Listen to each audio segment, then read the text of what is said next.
frightening, but it does make those hairs stand on end, literally.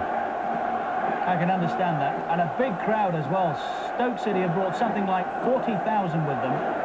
There's really less than 60 in for this one. Stockport County, though, I would imagine one or two saving their money for the player.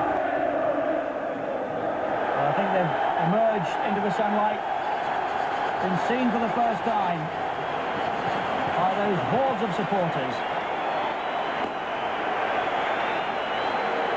We talk about it so often, David, but the definitive footballer's dream, this, isn't it? To tread the turf at Wembley. Yes, because it's the one game that it's going to be televised. They're going to have a video of it. They're going to relive every moment. They know where their families are and their relatives, more or less, in the crowd, and they put their hands up and wave. They can't really isolate that individual person they're waving to, but they know that they'll be responding, and it's their families and their children, and as I say, the relatives, they're very proud for these players and officials. It's their livelihood, professional football, and to reach a domestic final at the end of a very hard, arduous season is a very proud moment. And you know, these teams have really fought through to this the hard way. You know, when you look at Stockport, 2 semi-finals with Burnley, to get through that in view of Burnley's promotion is a very difficult game. We saw Stoke backing against Peterborough. They really had to work hard to get here. It's been a prize worth fighting for, and I'm sure the supporters now are beginning to realise that the tournaments other than the FA Cup and the League Cup are tournaments well worth playing for and fighting for to bring them to this proud day. Familiar face, Bobby Moore, England's '66 World Cup skipper, of course, guest of honour here today. He'll make the presentations a little later.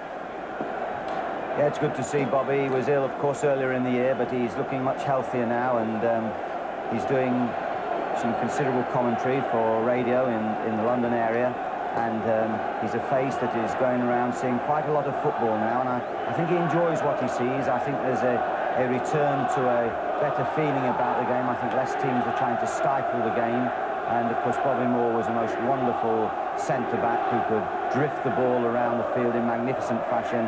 And of course everyone remembers that magnificent 1966 year when he lifted the Jules Rimet trophy here. Don't we just, the greatest living Englishman, Bobby Moore. The family final, I've mentioned it a couple of times, really is generally a very open affair. Steen now. Biggins has made his way towards the penalty box. Cross in from Steen, and Biggins arrived to doing that well. This is Steen. Again, Biggins hoping to profit from the cross. And that very nearly crossed the line there.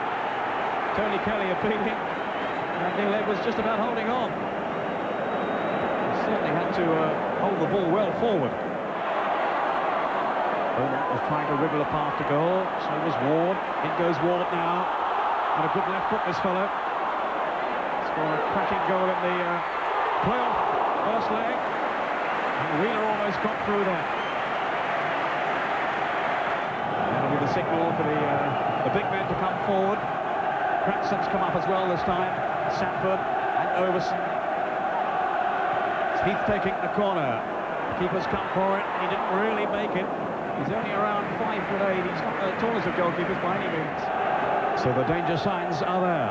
Now Heath floating in the corner again. It's Foley's shot. No, it got through. Now there's no flag there. Sanford just off the line. Williams was the covering defender. Oh, that is absolutely magnificent defending from Williams. The build-up here by Stockport. Off goes Beaumont. He's got there before Fox too. Still Beaumont. Oh, just too long for Wheeler. And Overson almost put through his own goal. Frayne with the shot. Flags up. It wouldn't have counted anyway. Oh, dear. What a moment then. Now, Heath. Neat flick off him. Steen is clear. Oh, the finish was poor. Very promising move then by Stockport County. They won't be too proud of that tackle. Now, Cranston pumping it forward. Here's Heath. And then from Sanford now, Steen! It's there! Mark Steen has scored! They're off the bench in celebration. And Stoke City have taken the lead.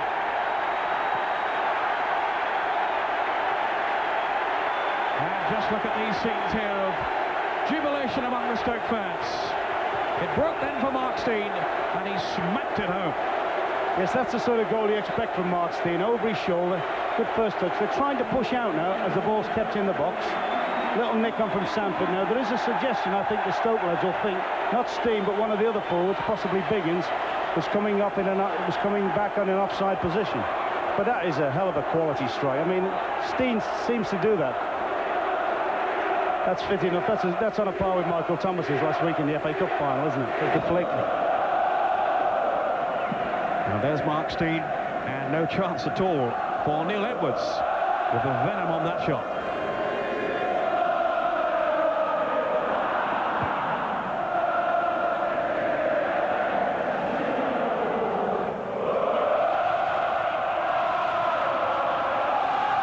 Butler.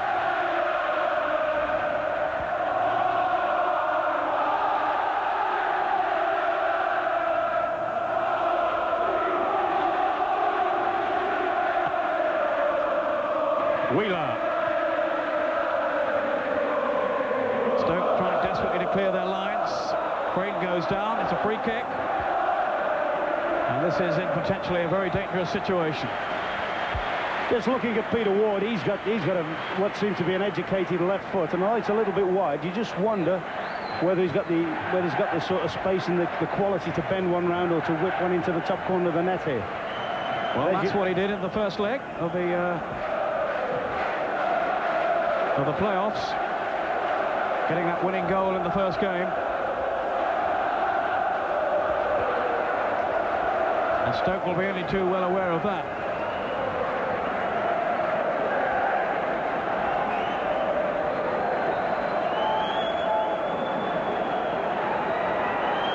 David Frayne is there too, but it is Ward who's going to take it, and the wall did its job.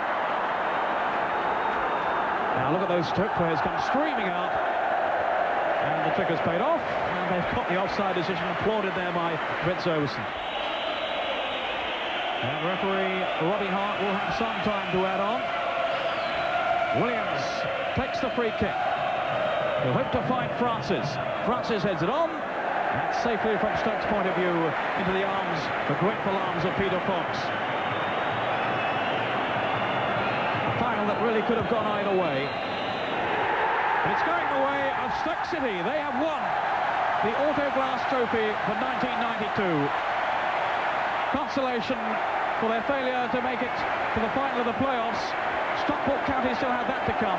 But this day belongs to Stoke City and to Mark Stein, whose goal on 65 minutes has proved to be the winner here. Celebration for the Stoke players, who were so dejected after their defeat in midweek, but they've bounced back here in style. The losers, the plucky losers, Stockport County, have already received their losers' medals. Disappointment for them, but they'll be back to fight another day in the playoff final a week tomorrow. But in the meantime, this is Vince Overson for the second year running then, collecting the winner's trophy. This time in the colours of Stoke City. Last season, of course, with Birmingham City, when the manager was the same man, Lou Macari. Well, he's looking pretty weary, but he won't be thinking about that now. He'll be thinking about holding that cup aloft once again. Vince Overson, the captain of Stoke City.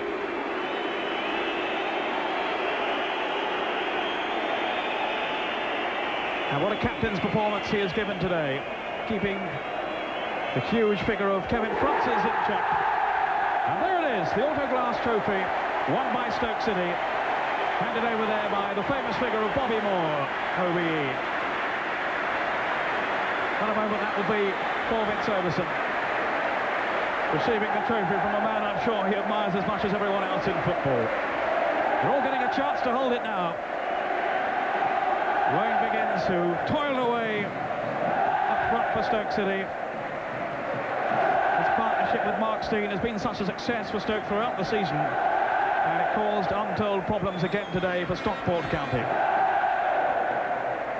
David Kevin there, behind him Ian Robertson. Each and every player getting a tumultuous reception from the Stoke fans. Ashley Grimes, the other substitute, who didn't get his chance on the Wembley turf on this occasion. But nonetheless, he'll be enjoying it as much as everyone else. And it has made up in a large way for the disappointment of not making the playoff final. That'll be forgotten for the moment anyway, as Stoke City enjoy this triumph here. Fitz Overson leading the players back down the steps, and they'll be off, I'm sure, on a victory lap of honour.